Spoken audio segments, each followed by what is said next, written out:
0, 1. Let's get started. G'day, I'm Steve from Goldfields Campers and Caravans. Today we're going to do the handover on the Discovery 15 HX. Let's dive right in and learn everything about the battery and electronics. In here we'll find the switchboard for the whole camper. Here you can individually switch on and off any of these switches. Here you'll find the radio. There are 2 speakers internally and 2 speakers externally. There is also AUX and Bluetooth to hook up to your phone. You've got your 2 freshwater tank gauges and your grey water tank gauge. These are front and back. These 2 screens represent the battery charge state. Here we'll find our breakaway system, our aircon circuit breaker, our auxiliary 12 volt input, and our switchboard. If this one switches off, all these switch off.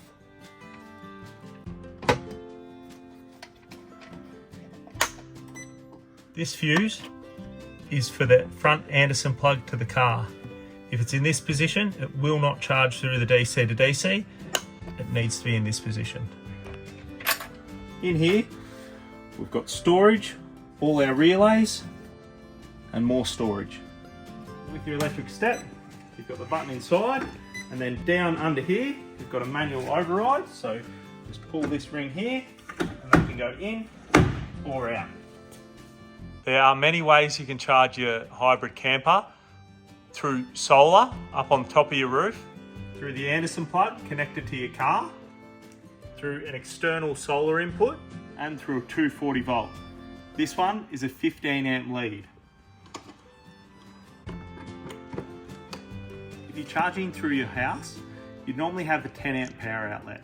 So you'd need something like this, which converts 10 amp up to 15 amp, and then can charge through your caravan. How to set up the roof. Undo your 4 latches, 2 at the front and 2 at the rear.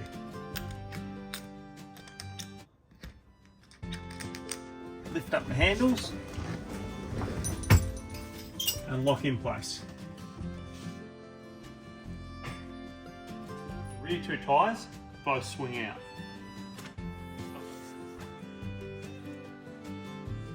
You want to apply pressure on this handle, pull out your R-clip, undo your over-center latch, release the pressure off there, and then pull this one down. And then the tyre. Across the back, we've got 2 lockable latches and 1 center latch. This will come up, and this will just hold there by itself. We've got your 2 side door panels,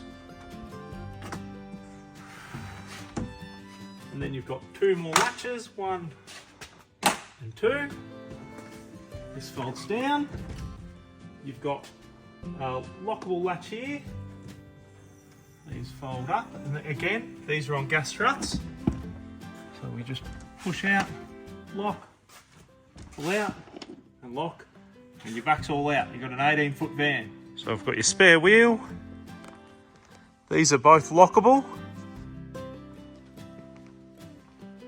And then your spare wheel. And free space underneath. So we've got 4 stabiliser leaks on the camper. So we undo that one and can go in many different positions. Just right there. This is the tool provided. And we just stabilise the van using these. So with the bed to fold her over, you can have your mattress and your pillows and everything like that underneath. And then to hop on, it's just a little bend, and then in, and then your bed's set up. This is your inverter charger switch. When it's flashing like this, it means it's off power. As soon as we plug in the 15 amp lead, it should become a solid light. So we'll plug the 15 amp lead in, So now that we've got the 15 amp lead in, it's a fully solid light. Your inverter has auto transfer, so when the 15 amp is plugged in, it needs to be on. So we've got your screen here for your Renogy 3000 watt inverter and 70 amp hour charger. So this indicates that it's charging. This indicates your input, and then you've also got your output across all power points and the air conditioner. Now with the power unplugged, we can see that it isn't charging anymore.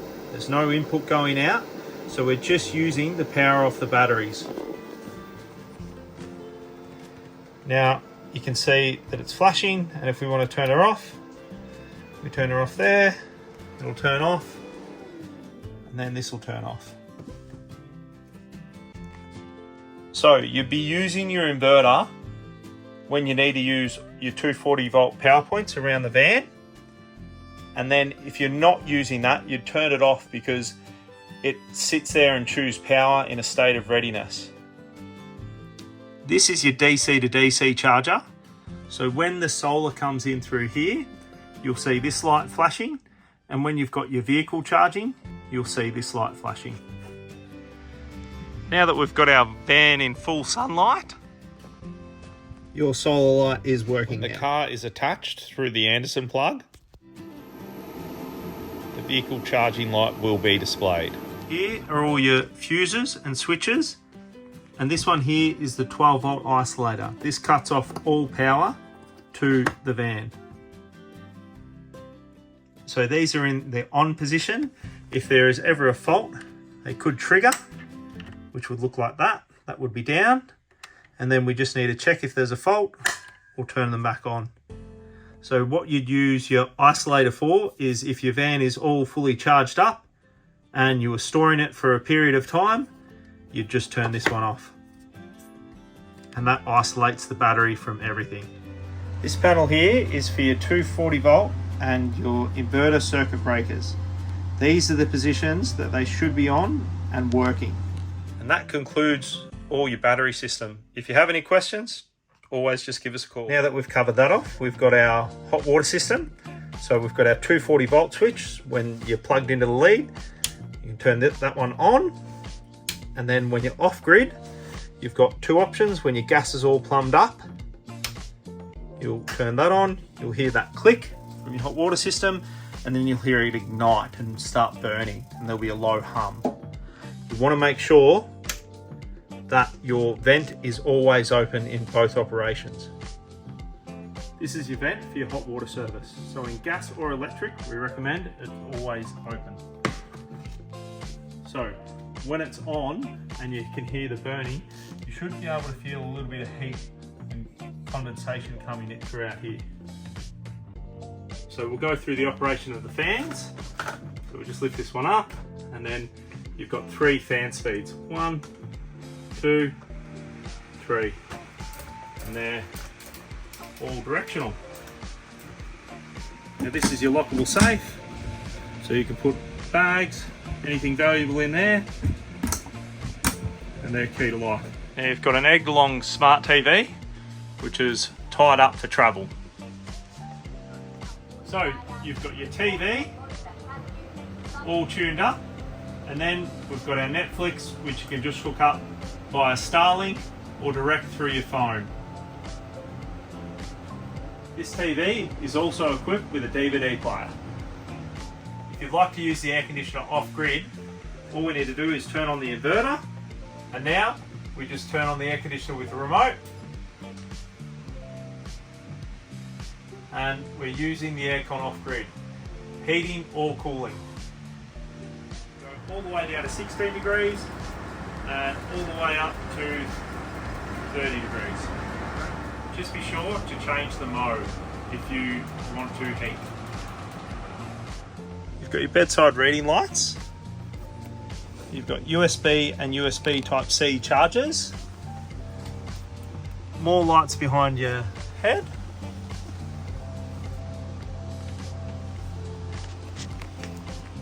And then your reading light and your USB and USB Type-C charger.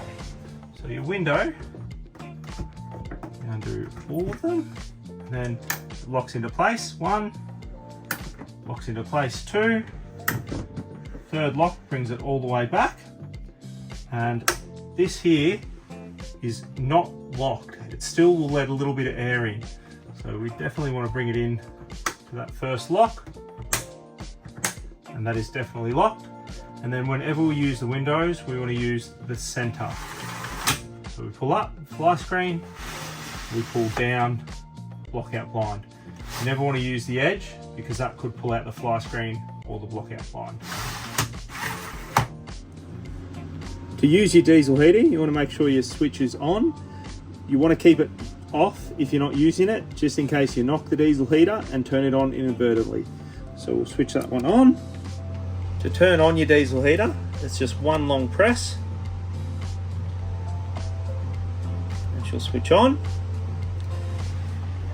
It'll take a little while to fire up, so we've just got to wait about 2 to 3 to 4 minutes before you start feeling heat coming through this vent. So to turn off the diesel heater, we just want to go through the exact same process. We just 1, 2, 3, and she should turn off. And then it's just going to go through a cool down sequence. Take about 5 minutes until you feel cold air coming out through this vent. To adjust your cafe cable, this is the lock position. Push down and it is unlocked. It can unclip and can be converted into a bunk bed. To lock the table in, you just push that up. You've got your toilet and shower internally. This shower curtain undoes and goes over all here, allowing the vent to operate. So to undo the vent, and then we've got air in, air out, and off. So we've got your toilet here, so you do your business. You can put a bit of water in the bowl, open that up, the waste goes down. You can flush the water again, and then close it, and always make sure it's closed when you leave. So in here, we've got our cassette. This contraption here is for your rinse water. So we undo this one here, place this here, then we put a hose in here, and we keep filling the water up. It may show it's full in there, but we want to keep filling it up. It goes up and over a little thing in there, and then it comes into this bubble line, and it will slowly rise up until here, and when it's full, you just stop filling it up. We've got a clip under here, so we undo that clip, and we take out your cassette. So we've got your cassette, this moves around, and then when you get to the dump point, we want to release that one, and then this button here releases the air. So it comes out in one good motion. You just want to tip it out like that. You always want to make sure before we put the cassette back in there that it's in the closed position internally in the toilet, and then it'll slide nice and easy in. So we want to turn on our main pump for the use of our water supply. Now as soon as you turn that on, you'll have access to cold water immediately, and if you want to use the hot water system, you just turn that on. So I've got our 2 water tanks. So to fill these up, we just want to use a hose, and we just want to do it nice and steady at a good flow rate, not to create an airlock. It should take a good 5 to 10 minutes to fill up each tank. So this is for the mains water pressure at the caravan park. So we do need a few fittings for this, and you can buy these at your local camping store or through us.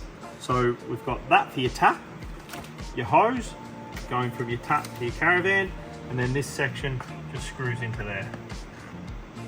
So when you're using mains water pressure, you don't need the main water tank pump on, so you're not using your water tanks. This is a little outdoor shower, so you can pull that on, turn these knobs, and you can wash your feet off or have a shower out here. So underneath your camper, you've got your water tanks, and you've got these little pieces, so we can turn them off and we can isolate each individual water tank. So you can use the rear first, or you can use the front first. Cover off the front of your caravan, so you've got your large toolbox, you've got an arc jockey wheel, your 2 safety chains, 7-pin plug, Anderson plug, and you've also got your tap from your water tank. So in your toolbox, you've got all your annex walls, your diesel heater tank, your 2 main gas bottles, and your 2 20-litre jerry can holders. So to use the gas, we'll make sure it's on nice and tight, and then we want to open it up all the way. So we've got our sink and our stove. So the first time you use the gas, it might take a while to come through. So we've got a little flame here lined up with a dot. And then the same deal with this one, little flame here lined up with a dot. And then there's your stove, and then you can regulate the temperature up and down. But the first time might take a few goes. So we'll just show you this bayonet fitting. This is where the outside stove plugs into. So we'll show you the outdoor kitchen. Slides all the way out. Now you do have legs this stands on, and you've got your wing guards. And we just want to remove this one here before we start up the stove. So we pull our hose out, and as you can see, you've got an indentation in there, so we line them up, push in and turn, and now we've got gas coming through to the stove. So this one has an igniter on it, so we just need to hold down on the flame, and it'll just take a while until the gas to come through. Brilliant. Now we can start on the other ones. And we should definitely mention that this, you don't have to wait this long each time. It is just when you have a new gas bottle. Here we've got our pole box, long storage item and deflector storage. In here, we've got our fridge box. In here, we've got large pantry storage. More food item storage. And a drawer. Out here you can hang your TV. You've got your aerial outlet, your 240 and your 12 volt outlet. This is your storage box. It comes all the way through. There's pole bags. And here you've got your generator slide or your Weber barbecue with an additional table. Let's go through your fridge operation. 2 levers all the way through your fridge. And then you've got either your fridge freezer and again your fridge freezer.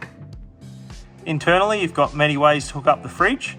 So you can hook it through 240, you can hook it through 12 volt, or you can hook it through an Anderson plug mounted there. And then you've got your 3 buttons here.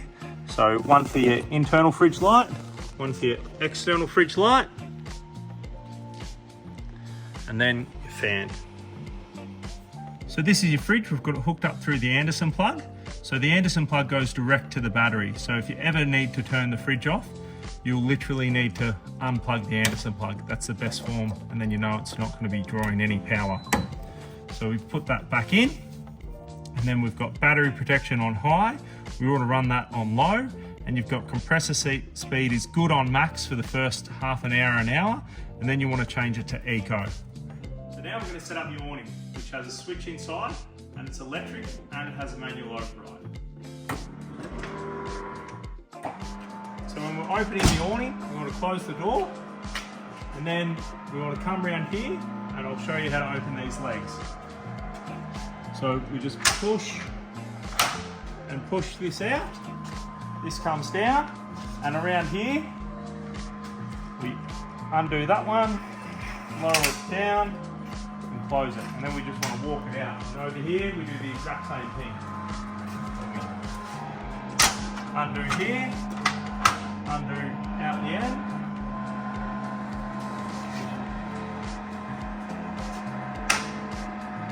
This one comes down, push it up a bit, and close it in place. And then you just want to walk both legs out. The awning will stop when it's reached all the way out. There are some support poles which come with this awning. We'll put them up now. These are the support poles we recommend once the awning is out.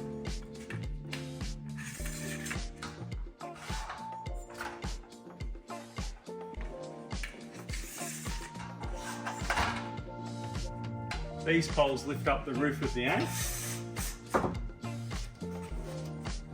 so it doesn't valley. So as soon as your annex is out, you want to tie it down straight away. So you've got some guide ropes and pegs. There are a few alternative options, which I'll show you now. This one here is an alternative option and goes in your rope tray and holds down your annex from there. And then you've got your old rope with a spring that can go over this spigot and tie down here. Screw pegs are a great option as well. In this case, we've got a fully operational shower tank, freestanding. Now we're just going to show you how to put on your D flappers. So up here, slots into here. Then you pull this one back and goes into that bolt there. Then you can tighten this one up and she shouldn't move. If you clip your awning flappers in, we just want to make sure all three of these bolts are nice and level there and not extruding. So your awning will be on top of here, this will clip into here and then close, and then you'll tighten these up, which puts pressure here. Just lowering them all, there's nothing extruding. Then we go all the way down low, put that on, and then we can go all the way up here. We just want to make sure that we don't push anything up into there. It's not meant for that. We just push it in here and do these up, and it's tight. And then the annex won't pull through. Another good extra to buy for around here, instead of the canvas awnings, is these privacy mesh walls, and these just slide in through the awning track. This is your manual override tool for the awning. So we can bring this in, and we can also wind it out. So to close the annex, all we want to do is press this button. So with the awning pack up, close the leg, and it clips into here. And then we come back down to here, and we just push that in. So on the other leg, goes in. And then we just want to support the awning as much as you can as it goes in. So the awning will stop automatically when it is all the way retracted.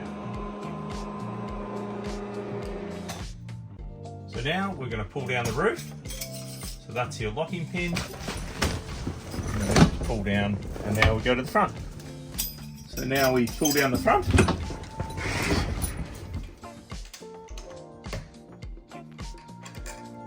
Locking the two at the front and the two at the back. So now we'll fold down the back of the van. This goes down. There are two locking latches, one either side. So we want to put them both in. And fold this up. Two latches. Slides in. Slides in. And then this pulls down. 1, 2, 3. These two are lockable. We fold our wheel in.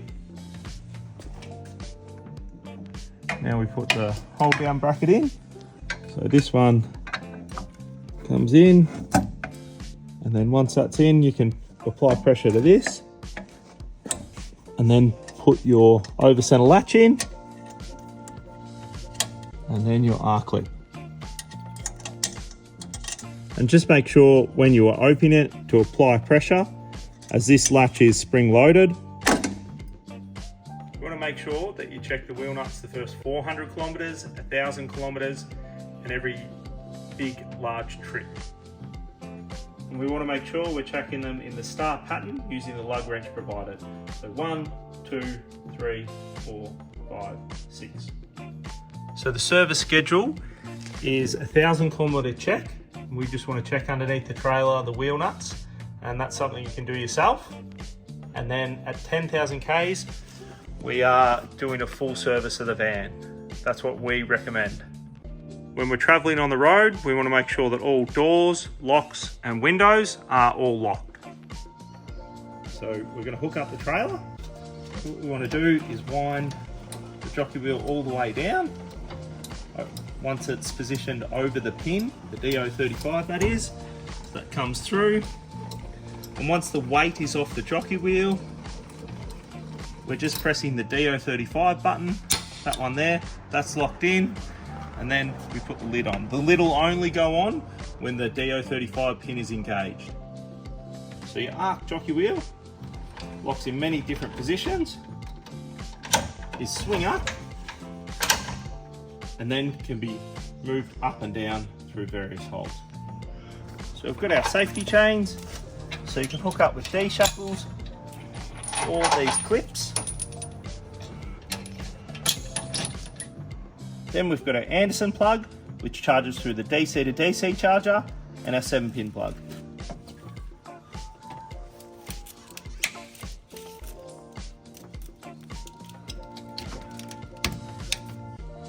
When connecting your breakaway system, this needs to be hooked to the chassis of the vehicle.